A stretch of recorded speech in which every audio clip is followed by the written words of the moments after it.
Price allot. இன்றைக்கு உங்களுடைய வாழ்க்கையில் அநேக நாட்கள் நீங்கள் சோர்ந்து போயிருக்கிறீங்க. ஐயோ, நம்முடைய வாழ்க்கையில் நம்ம வெட்கப்பட்டு போயிடுவோமோன்னு சொல்லி ஒரு பயத்தோடு நீங்கள் இருக்கிறீங்க, அப்படி தானே? இன்றைக்கு ஏசப்பா உங்களோட பேச விரும்புகிறார்.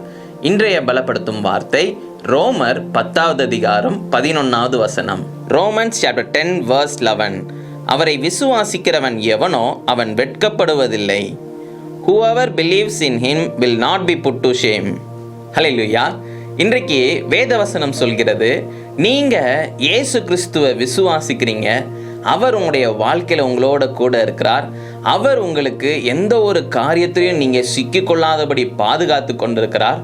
அவ்வளவு உங்களை பார்த்து உங்களுக்கு எல்லா காரியங்களும் செய்து கொண்டிருக்கிற தேவன், அவர் உங்களை கைவிடுவாரா? அவர் உங்களை கைவிட மாட்டார். நீங்கள் வெட்கப்பட்டு போக மாட்டீங்க அப்படின்னு சொல்லி வேதவசனம் சொல்கிறது. நீங்கள் யாரை நம்பி இருக்கிறீங்க? மனுஷங்களை நம்ம நம்பி இருந்தோம். மனுஷங்க மேலே நம்ம ஒரு நம்பிக்கையை வச்சு அவங்க எனக்கு இந்த காரியத்தை செய்து தருவாங்கன்னு சொல்லி நம்ம விசுவாசிக்கிறோம் அப்படின்னா நம்ம நமக்குள்ள ஒரு பயம் வரலாம். ஐயோ, நமக்கு இந்த காரியத்தை அவங்க செய்யாமல் போயிட்டாங்கன்னா, இல்லை அவங்க ட்ரை பண்ணி அவங்களுக்கு கிடைக்காம போயிருச்சுன்னா அப்படின்னு சொல்லி நமக்குள்ள ஒரு பயம் வரலாம். நம்ம அந்த சமயத்தில் நம்ம என்ன செய்வோம்? ஒரு மாதிரி சோர்ந்து போயிடுவோம். ஆனால் நம்ம வச்சிருக்கிற விசுவாசம் இன்னைக்கு யார் மேலே அப்படின்னா, இந்த உலகத்தையே படைச்ச தேவன் இயேசு கிறிஸ்துவ மேலே நம்ம விசுவாசத்தை வச்சிருக்கிறோம். அவரை விசுவாசிக்கிறோம். அவர் நமக்கு விடுதலை தருவார்.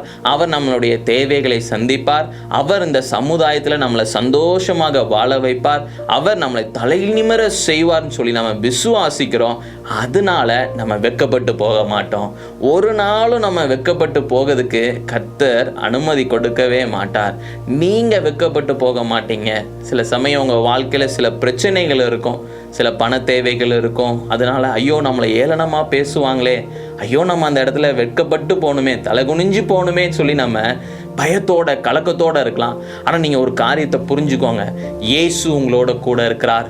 உங்களை படைத்த தேவன் உங்களோட கூட இருக்கிறார். உங்களுக்காக சிலுவையில் ரத்தம் சிந்தின தேவன் இயேசு கிறிஸ்து உங்களோட கூட இருக்கிறார். அவர் எப்படி உங்களை கைவிடுவார்? அவர் உங்களை கைவிடவே மாட்டார். நீங்கள் வெட்கப்பட்டு போக மாட்டீங்க. மனுஷங்க பேசிடுவாங்க, இப்படி மனுஷங்க நம்மளை அவமானப்படுத்திடுவாங்க, மனுஷங்க நம்மளை தலகுனியே வச்சிருவாங்கன்னு சொல்லி நினச்சி பயப்படாதீங்க, கலங்காதீங்க. இயேசு நமக்கு பாதுகாப்பு கொடுப்பார். இயேசு நம்மை ஆசீர்வதிப்பார். இயேசு நம்முடைய தேவைகளை சந்திப்பார். இயேசு நமக்கு விடுதலை தருவார். ஜீவனை கொடுக்கிற தேவன் அவர் நம்மளோட கூட இருக்கிறார். அப்போ நீங்கள் எதை குறிச்சும் பயப்படாதீங்க. நீங்கள் வெட்கப்பட்டு போக மாட்டீங்க. நீங்கள் தலை நிமிர செய்ய கர்த்தர் உதவி செய்வார். நீங்கள் நல்ல தைரியமாக சந்தோஷமாக ஒவ்வொரு காரியத்தையும் செய்யுங்க. இயேசு உங்களோட கூட வருவார். அவர் உங்களுக்கு அற்புதங்களையும் அதிசயங்களையும் செய்வார். நம்ம எல்லாரும் கண்களை மூடி ஜெபிக்கலாம்.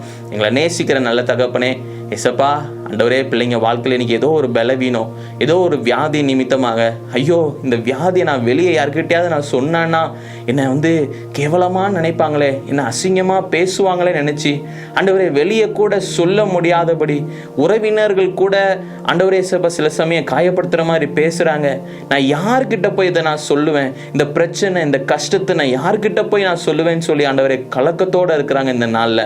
ஆண்டவரே, நீங்கள் பிள்ளைங்களுக்கு ஒரு அற்புதத்தை செய்யுங்க. ஆண்டவரே, எல்லா பலவீனங்கள்லேருந்து ஒரு விடுதலை கொடுங்க. எல்லா தேவைகளையும் நீங்கள் சந்திங்கப்பா. நீங்கள் கூட இருந்து வழி நடத்த போகிற கிருபைக்காக நன்றி செலுத்துகிறேன்ப்பா. நீங்கள் பிள்ளைங்க வாழ்க்கையில் அற்புதங்களை செய்ய போகிற கிருபைக்காக நன்றி செலுத்துகிறேன். இயேசுவின் மூலம் ஜெபிக்கிறேன் பிதாவே. ஆமேன், ஆமேன், ஆமேன். சோர்ந்து போகாதீங்க, கவலைப்படாதீங்க. இயேசு உங்கள் வாழ்க்கையில் அற்புதங்களை செய்வார், அதிசயங்களை செய்வார். நீங்கள் கவலைப்படாதீங்க. நீங்கள் வெட்கப்பட்டு போக மாட்டீங்க. இயேசப்பா உங்களுக்கு துணையாக நிற்கிறார். அவர் நிச்சயம் உங்களை கைவிட மாட்டார். God bless you. Have a wonderful day.